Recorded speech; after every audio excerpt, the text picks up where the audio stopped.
I've got another one here, and the note on this one says bridge short repaired, needs some sort of IC, used HDMI retimer. So he's got a note on it. I'm gonna be careful because they're not put together. He sent them as they are. I did tell him to just leave them as they are if they've got, you know, screws missing and whatever, just because it's easier. So I think these are like basically donor consoles. So I just said I'd try my best to get one working out of the three. The first one was a 1200 series. This one's not. This one's either an 1100 or a 1000. I'll tell you in a minute.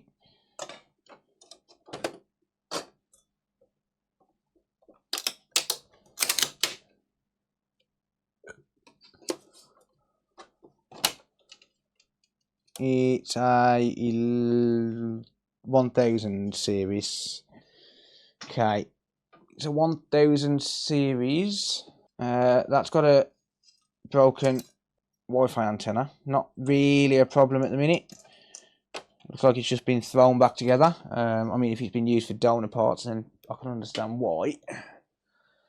But I just want to see what the actual deal is with it. So, right, what's missing off this? Let me have a look at that first. John, thank you, buddy. John Shadow has just subscribed on Twitch. Right, so we're missing the HDMI chip and the HDMI port. Okay. This video probably still would have been here without today's sponsor. But hey, it's time to show something, right? So here goes. Here at the Coder Productions, we love nothing more than to take as much money from you, the viewer, as we possibly can. Which is why we're proud to talk to you about consolefix.shop. A great place for you to spend your hard-earned cash. I mean, yeah, fair enough. You get parts and supplies that help you fix things, but you've got to give me some money in return. Nothing in life's free, and if you pay me for it, you might appreciate it more. Or not, hey, I'm not judging. With that being said, we do have some pretty cool stuff on the shelves, including power supplies, HDMI ports, charging chips, MOSFETs, and whatever else you can think of that'll give you the illusion that you're getting a good deal. So head on over to the online store by clicking on the link in the video description, and if there's one thing I can guarantee, is that there will be a way for me to take your money. Console Fix, your friendly money grabbing YouTuber. He said that he's done something with the South Bridge. So what I'm going to do first is just pop a HDMI chip on, but let me just have a look and see if this console's been stripped down, because I mean I can use one of my own HDMI chips, but hey, thank you, Thomas. Thomas O'Donnell donated $5. Do you drink alcohol? And how much would it cost to take a shot with me on camera? I don't drink, mate, unfortunately. I have the odd bottle of lager here and there, but I really don't drink, and especially not spirits. Can't really check the South Bridge. I mean, I can sit there and check the components around it, but it's easier just to take this chip off here and just throw it onto the board. I can check the South Bridge, but it's just way quicker to do this.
I'll sort those caps out in a minute.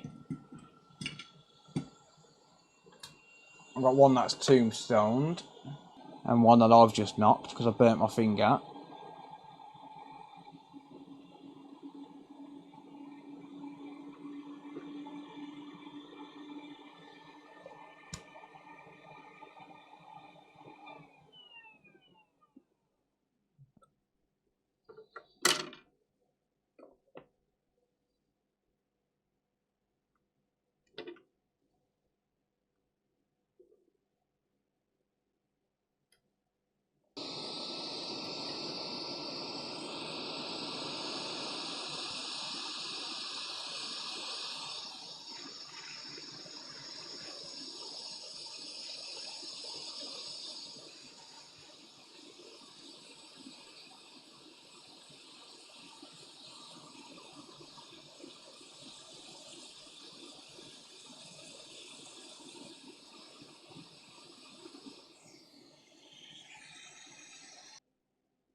I'll just grab a HDMI port.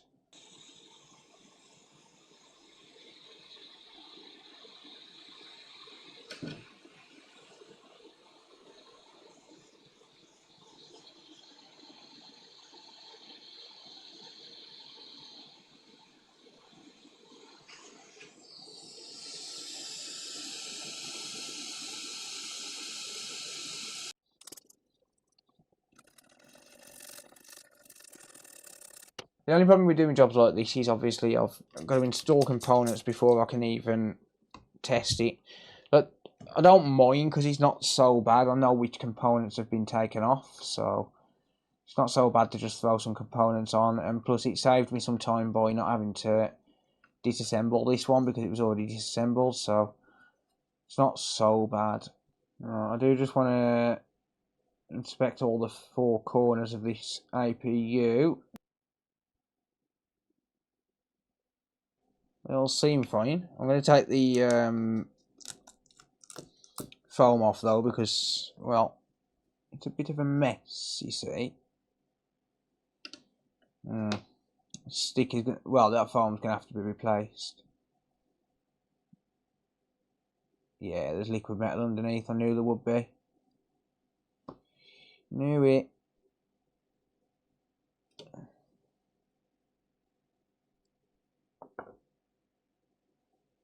Kind of had a feeling.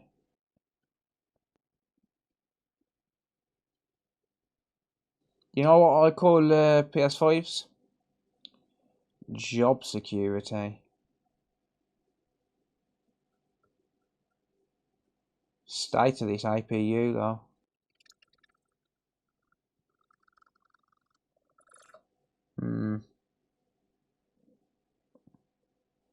Right, this is all gonna have to come off. I'll leave that there for a minute.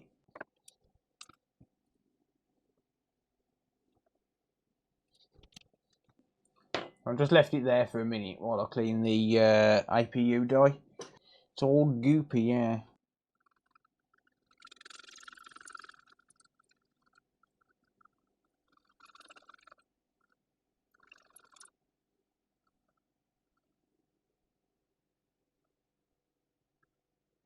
Nicely tinned. And then to pick this back up, you just put a bit of IPA on your cotton swab, give the liquid metal a tap.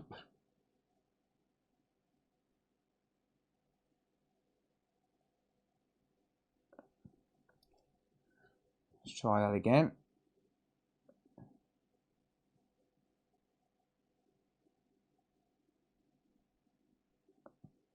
Just keep tapping it. Eventually, it will pick it up.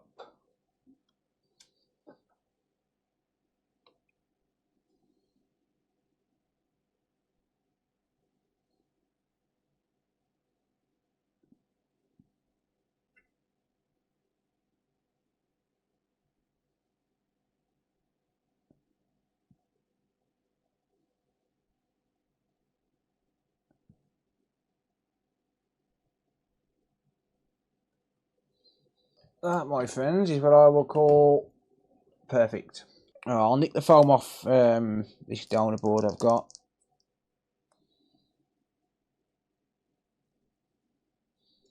There we go. Now I can test it. Let me just check the boot sequence. Let's have a look, see. So I'll set my bench power supply to 12 volts. Well, I'm going to set it to 2 volts for well, leave it on 2 volts to start with, just to make sure we don't have a short. Nope. And then I'll give it 12 volts. We don't get a boot sequence. That's not going to power on. That is not going to power on, unfortunately. I'll put it in the housing, but it's not going to power on. We don't get any boot sequence at all. So, chances are, we've got a lot of work to do here. Right, don't worry about the liquid metal on the heatsink for now. I'm not concerned with that. Yeah, so we're not going to get a boot at all. It's not going to attempt to power on. Oh, there we go. Let me just check for some voltages. So now that I've actually got it to a point where all of the components are there, I can check for my voltages. 5 volts. I've got 3.3. We've got 5 there. That's acting like it's short, but then again there is a 0.8 volt rail, so I don't think it is. Although that's a 2.5, and that's... Let me just show you what I mean.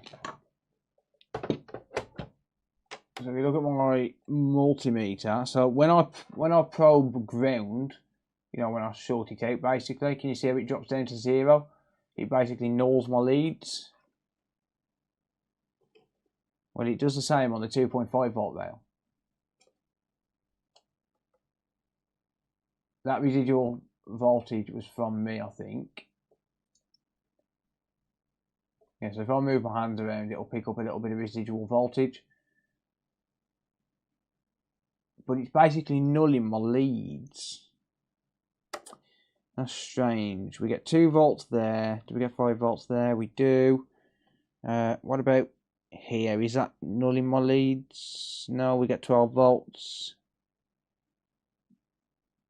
RAM's nulling my leads as well. Why?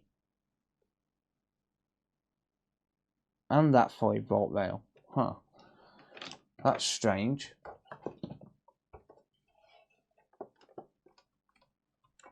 UART can't. No power. No boot sequence.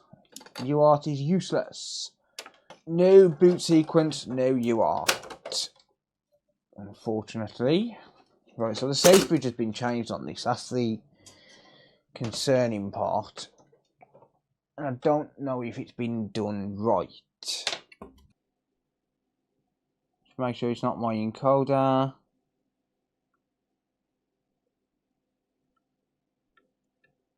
Although it shouldn't be.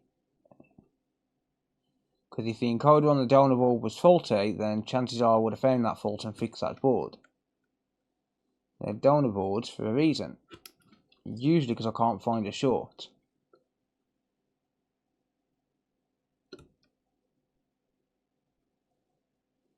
We have a blown F7001. That would make sense if we've had a 5 volt short. No continuity on F7001 at all. So let's replace that. That would explain a no boot sequence as well. So normally I would say find out why the fuse is blown, but if someone's already repaired a 5 volt short on here, that's why the fuse would have blown, and they've just failed to check the fuse afterwards. So what they've likely done is injected voltage to find the short, and that's blown the fuse. I will double check both sides of this fuse in a second and make sure we don't get a short.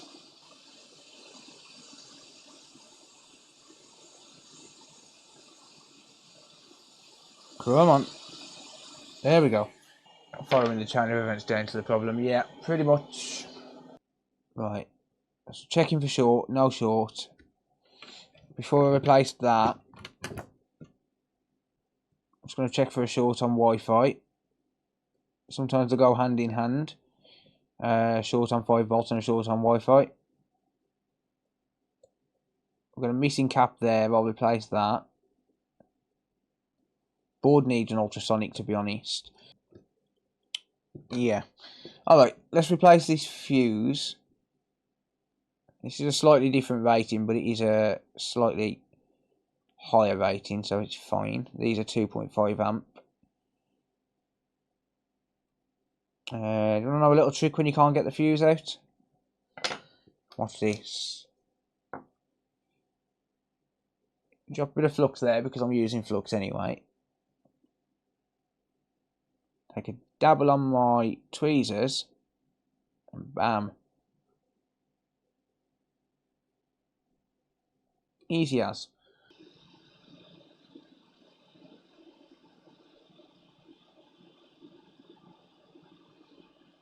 I'll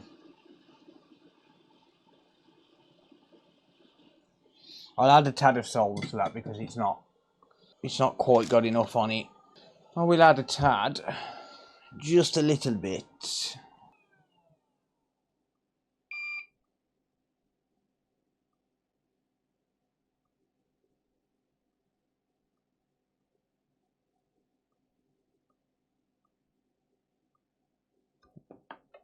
Alright, just a little bit of solder.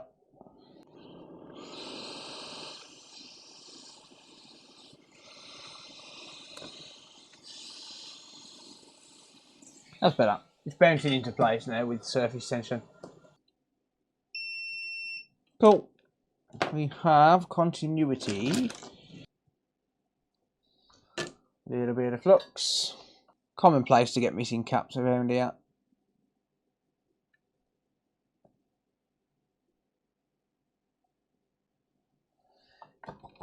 Okay, there we go. Some of them fall off just from heat. Yeah, that one was broken off by prior repair attempt. I can tell by the way the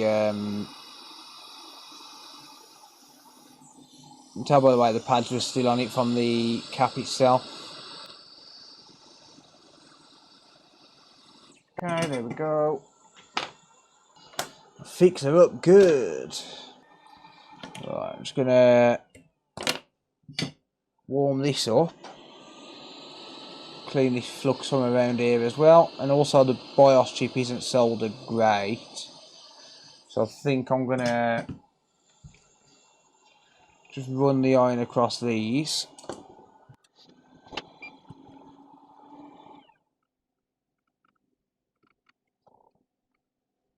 Damn you! I need a new tip cleaner.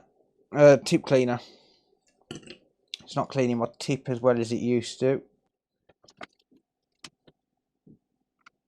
I don't want to reflow the joints on this with the hot air and push it into place because there's a chance it can float the safe bridge. So I only do that when I have to take the BIOS off. Do we get a boot sequence now?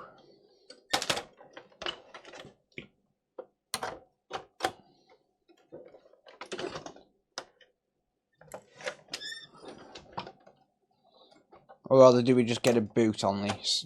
Forget the boot sequence, let's just plug it in.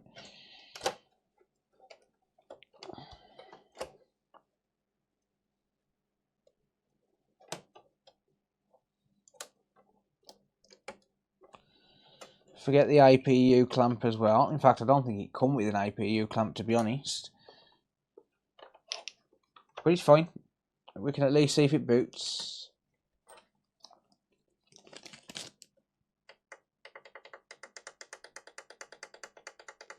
No. It does not. I'm wondering if that safe bridge needs reballing.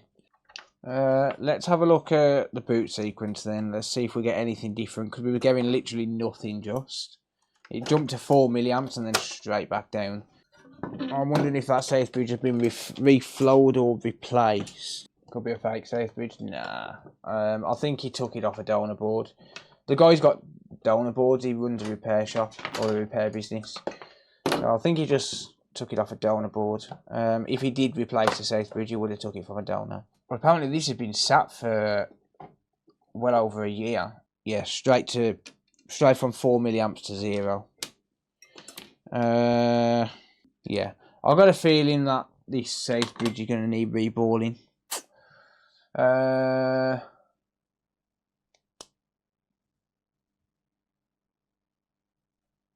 Let's just make sure it hasn't blown my fuse again.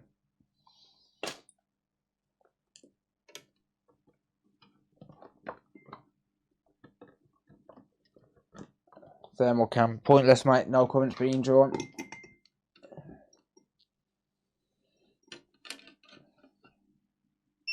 No, my fuse is good. I did check all of the other ones, didn't I?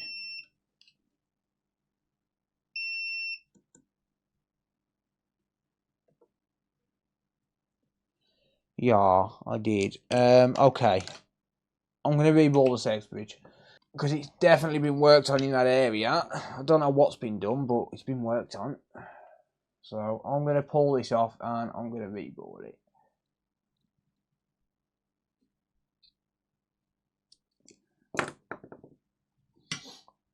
I'll know in a minute whether this is a replacement or just been reflowed. I'll know within approximately 1 minute.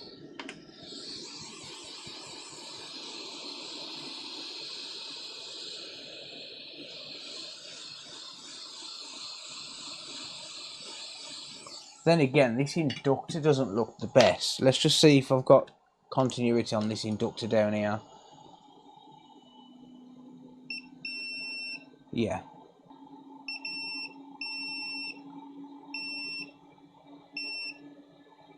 Yeah, okay. Sorry, it was these two inductors down here. The solder joint doesn't look great, so I just thought I'd check it. Well, I can realign this Wimbond chip at the same time. Let's do that first. Whoa. Okay. That's been lifted off and dropped back on. So that needs reboarding. An awful lot of oxidised pads and not enough solder. And a lot of bridge pads as well. Yeah, okay, well, this is bad. This is not good at all. Because I can see bridge pads, and if I can see bridge pads, that means we've got solder mask exposed underneath. So there's one there, look, can you see that? There's one there. I think that's the only bridged one, but we've also got solder mask underneath the chip.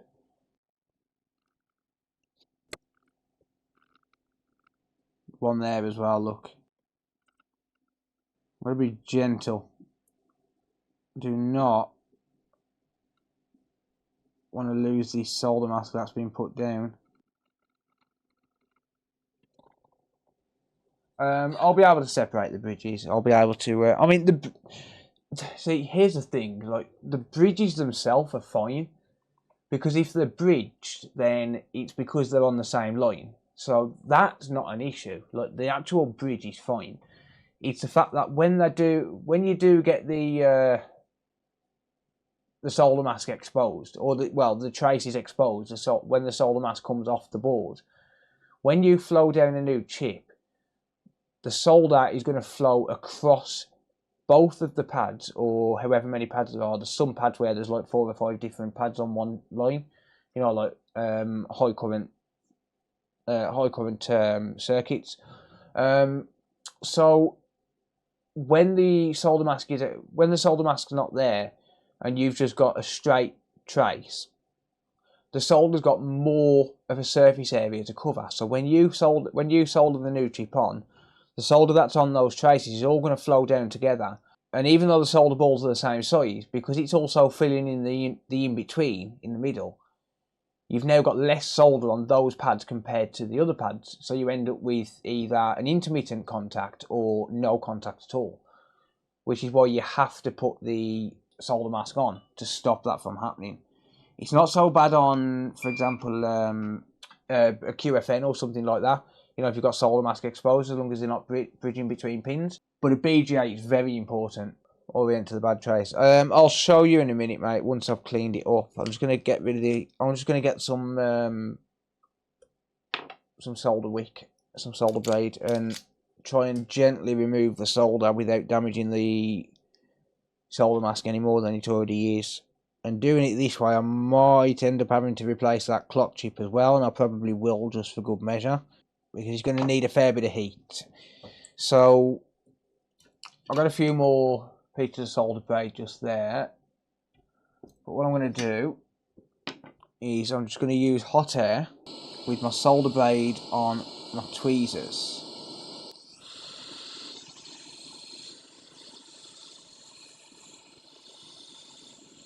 I might end up knocking a few components, but that's fine, I can put them back.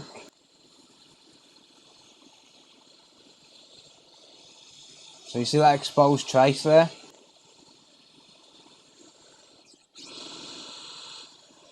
Solder mask is very weak on this. Very, very, very weak. A couple of pads which haven't quite cleaned. There you go. Should be good enough. You've been learning new tricks. I've been doing that for years, mate. I do it on MacBooks. Because MacBooks are like butter. Let's turn my light down a little bit. I need it fairly dark so I can see. Is it difficult to work with the glare? I have tried anti-glare stuff, but I can't get used to it. So I'll just work with it. I'm kind of used to it, the way it's set up at the minute. Just drop some solder mask there, just off to the side. I've had this solder mask for 5 years. Use the very thin part of my tweezers. I'm just gonna add a little bit in the middle to that one. So all you want to do really is just break these two pads up, and then you see where the tadpoles. So I'll call this tadpoling. You see where you got the pad there, and then you got it running off to the side. I'll call that tadpoling because it looks like a tadpole, just for future reference. So anywhere where it's tadpoling is a place for solder to run off, and we need to fill it all in, or most of it.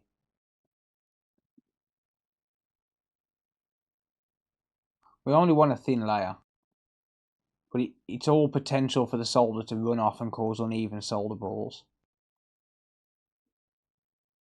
I'm just going to go around, look for all of the potential issues,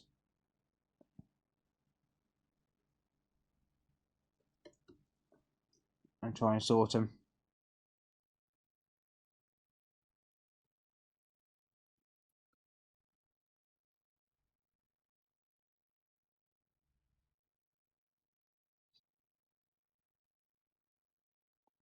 I'm never going to get all of it, but if I can get most of them.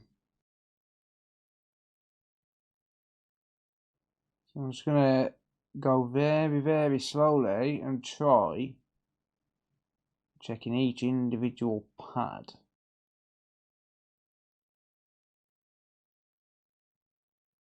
That's just ground, but it doesn't really matter. Still get it anyway if I can. These are the important ones. You got SSD stuff and SSD power stuff there. Well, I think I've got most of them. I think I've got the majority. Yeah, so the problem the person who's worked on this has had is that they've just gone too rough on it. That they haven't taken care, and when it comes to working with BGA, and it comes down to experience really, but you kind of get used to how rough you can be with it. Right, avert your eyes if you don't want sunburn. Yeah, you kind of get used to it, but you know, it takes a lot of practice to be able to do it basically with your eyes closed. I think we're pretty much good to go there. A couple of raised pads which I could do with taking care of. Don't try this at home.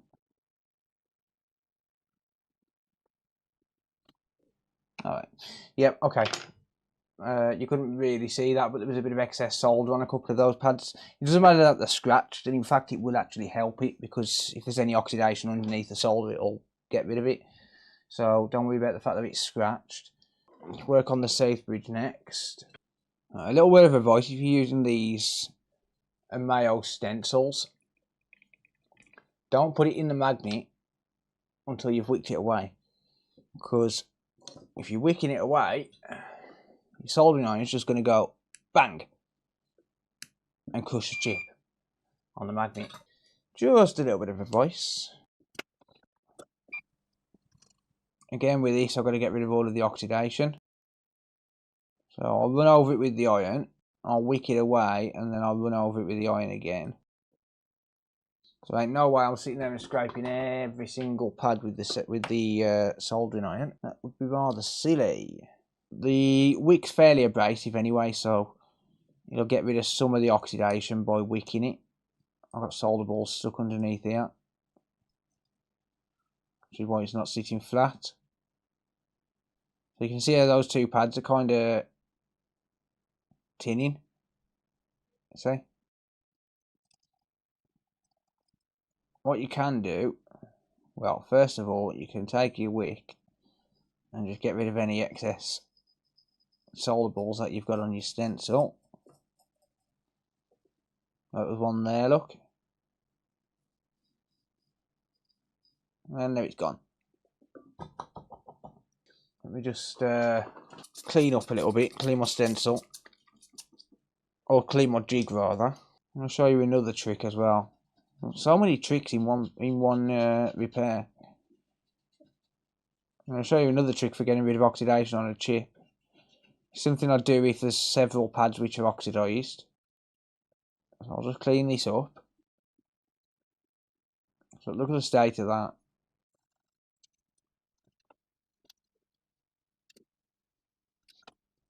So you can see I've got, if I get it in the right orientation, now it's sitting flat, look. So you can see I've got loads of pads there which are oxidised, right? So here's what I do. I throw some flux on there, and then I'll take a little bit of solder braid, and I'm going to fill the solder braid with solder. Watch this.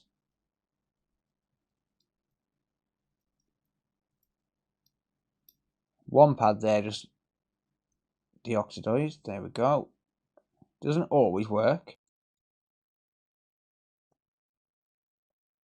Let's just throw some more flux on. You're basically using the solder that's on the braid to tin the pads, but at the same time, it's scraping them and it's getting rid of the oxidation.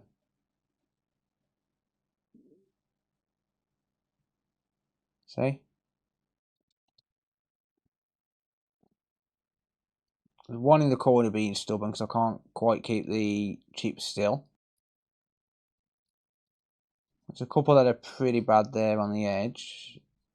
There we go. Do with a bit more solder.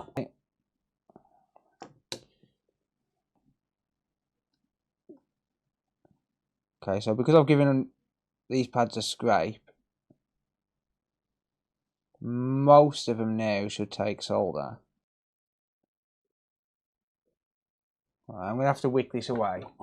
Flux is your friend, yeah.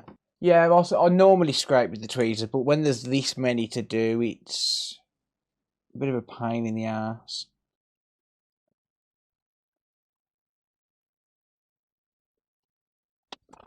So I've done most of them now, so the rest I can get with the tweezers. But there was like probably 50 pads there which were really badly oxidised.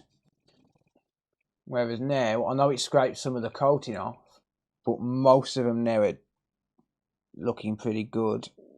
Like it just scraped some of the coating off, but honestly that's fine. On the chip side of it, it's fine because we've got the stencil to guide us. It's the pads on the board that you need to be careful of.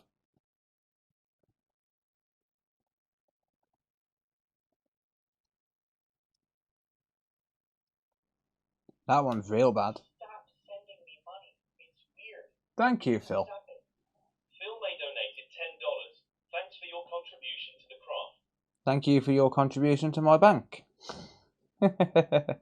Thank you, buddy. I really appreciate that, mate. Thanks for the support. Alright, so I'm hoping that these all take solder now. So if the pads don't take solder with the iron, they're not going to take solder with the solder balls. So it's pointless doing anything until we've got a touch of solder on each pad. Each pad has got to take solder with the iron, I mean. So did you see that oxidised one that I just scraped? How it just took solder immediately. What about this one up here? Are you going to take solder now? You can scrape it with the edge of the iron as well if you're using a beveled tip. That one's not. Ah, there we go. Sometimes changing angle works. Yeah, we're going to go over every single pad and make sure that they all take solder. Let's just push a bit of flux over that way. There we go, that corner one got it.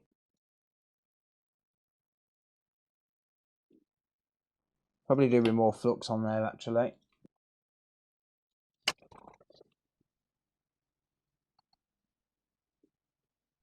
What about that pad there? Are you going to take solder?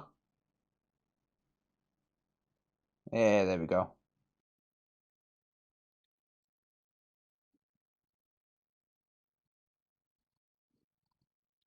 One down here. Just have to keep adding flux and scraping away. Eventually you'll get them. If the chip was cheaper, I wouldn't mind. I'd just replace the chip, but these chips are not cheap. But there we go. That's accepting solder on every single pad. We're good to go. I know that the coating's scraped off a little bit. Better than using it. It's better than replacing it. Yeah, still using Kingbow, buddy. Still using Kingbow. Kingbow's the one. It's cheap and it works. There you go. Consolefix.shop, of course, for the flux. Reboarding fixes everything. Yeah, there's no such thing as too much flux. The only thing too much flux does is waste your money. But then I suppose that's good because then you buy more from me. Look at how beautiful those pads are now. Every single pad is looking nice. And every single pad should take a solder ball. That one's a little bit iffy.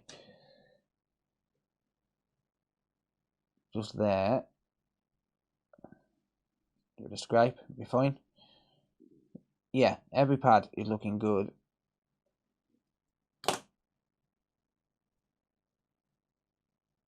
Alright. Coat it with flux. There is such thing as too much flux when you're reballing, by the way. You only want a thin layer. 0.5mm balls.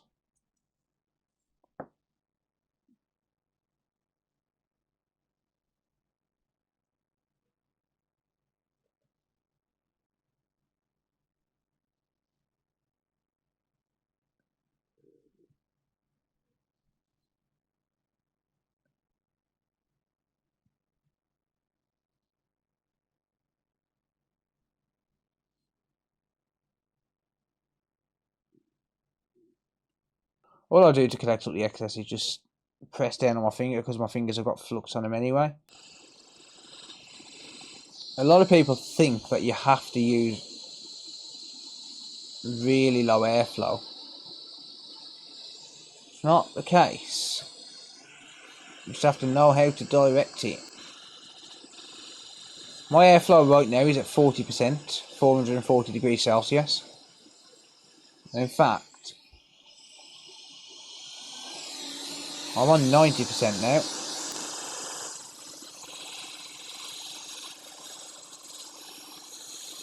Just gotta know how to control it. Alright, Gandalf, we know you can read ball. Alright. Flux time. Make sure we got a nice covering. Have I just lost No, it's just the angle. It was just the angle of the camera. Okay, there we go. I always give it one final reflow, by the way, after I've took the stencil off. This time I will drop my airflow back down to 40%.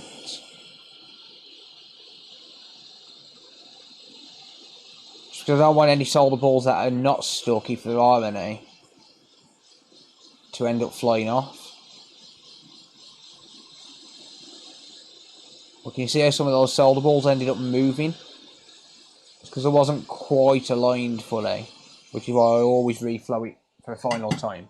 Normally I'd clean this, but because it's going straight onto a board, it's kind of pointless. Okay, there we go. Beautiful. Make sure it's lined up properly.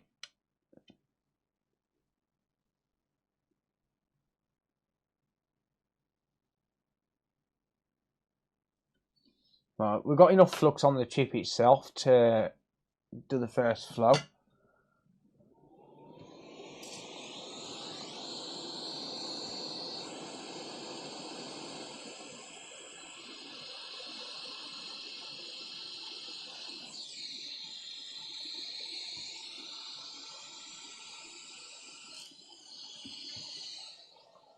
I knew that was going to fall.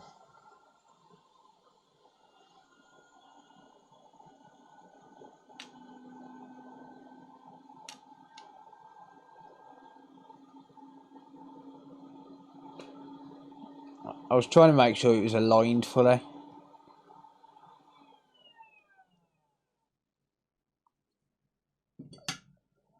Imagine it still don't turn on. Yeah, that's the risk you have to take.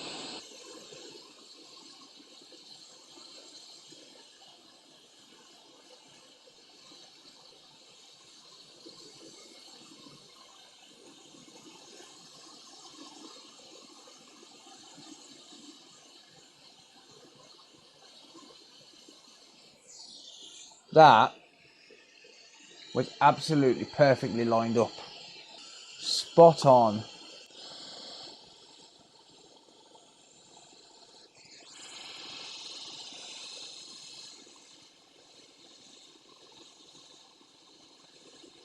Okay, there we go. Good. Alright. Right, it's cool enough to touch, so it's cool enough to apply power. If it's cool enough to touch, it's below 46 degrees Celsius. Fraglac just subscribed on Twitch. Fucking hell, it sounds like Stream Elements just had a stroke. Thank you, buddy. Appreciate the support. I'm not going to attempt to say your name, because it'll sound like I've had a stroke as well.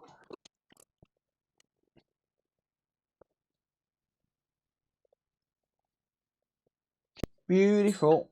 Dot's not facing the clock. It's the right way. You ain't going to get me. I double checked it. You are not going to get me, Andrew. I'm sure. Don't you worry.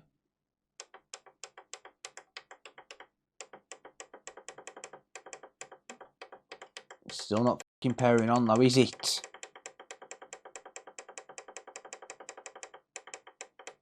God damn it. No! Oh, that's annoying. Called it. No, you didn't call it. You said it wasn't facing the right way. It is facing the right way, so bite me. 5, 3, 3, 5, 2.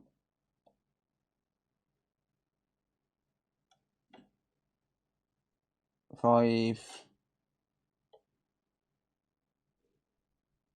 2.48. Oh, 3.14. Okay, it's just a connection issue. Right, so we're getting voltage on the safe bridge now. What's my boot sequence now? 35 BLSV cans. I wish, mate. I've got a Red Bull addiction. Red Bull need to sponsor me and stop being arseholes. I'm going to Red Bull I drink. Let's have a little nose around, see what else we can find. Reach out to them. Nah, they ain't going to sponsor me. I swear too much. Chip's perfectly aligned, perfectly soldered. And yes, Andrew, it is on the correct way. Right, I'm going to have a look at my boot sequence and just see what the score is there. I'm getting a full boot sequence. Oh, hang on. It's hanging on 280 milliamps. Yeah, it's hanging on 283 milliamps. It's not getting to the final boot stage. I can feel the SSD controller turning on now. I'm not going to explain UART now. If anyone wants to know, you shall have to. There is a a UART video on my channel on YouTube. It tells you everything you need to know. Right, we'll choose option 1. COM19, option 4. And yeah, it's not allowing it. So it's just hanging because it's not happy. It's not happy at all. Just make sure I haven't got the TX and RX mixed up. I keep swapping wires.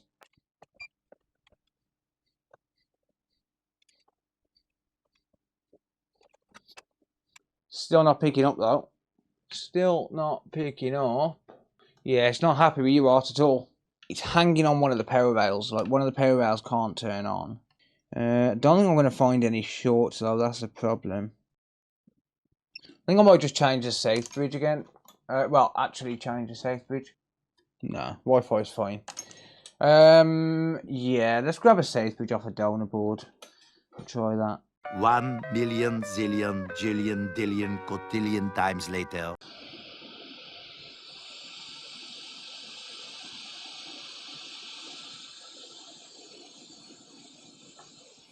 Got him.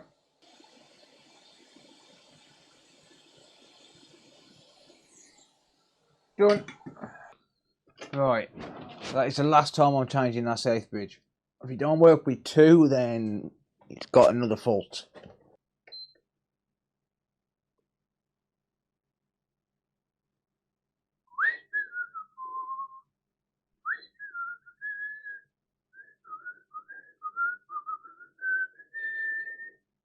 Dooby dooby dooby dooby dooby dooby doo. Boom! Ha! Yeah, I know you're overeating. Hey! Nice save, mate. Thank you, dude. Thank you.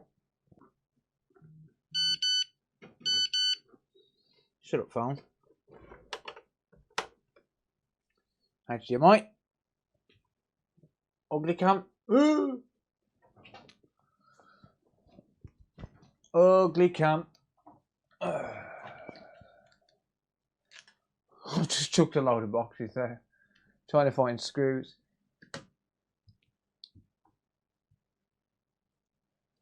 You're on the wrong input source. Aren't you? No, you're not. Hello? Freaking cables.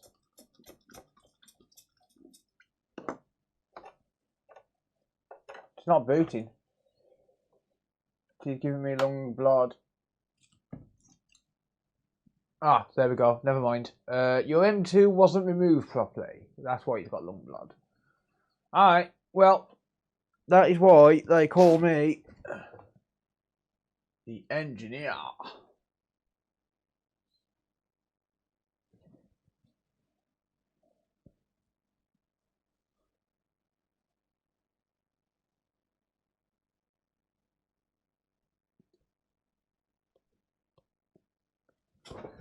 Let's get it. Let's go. There we go. Job done. So yeah, the customer will get a working console, and don't know what he wants to do with the rest of the parts. It's 3:04 AM, so I was going to have a look at this other PS5, but yeah, I don't think I should be sitting there replacing SSD controllers and shit at this time of night, so I'm going to leave it there. That's a win. Yeah, it turned out there's a blown fuse and a safe bridge which didn't get reballed properly, so I'll take it. I'll give it a full test tomorrow after, well, when I get up in the morning. Yeah, there we go. Winner, winner, chicken dinner.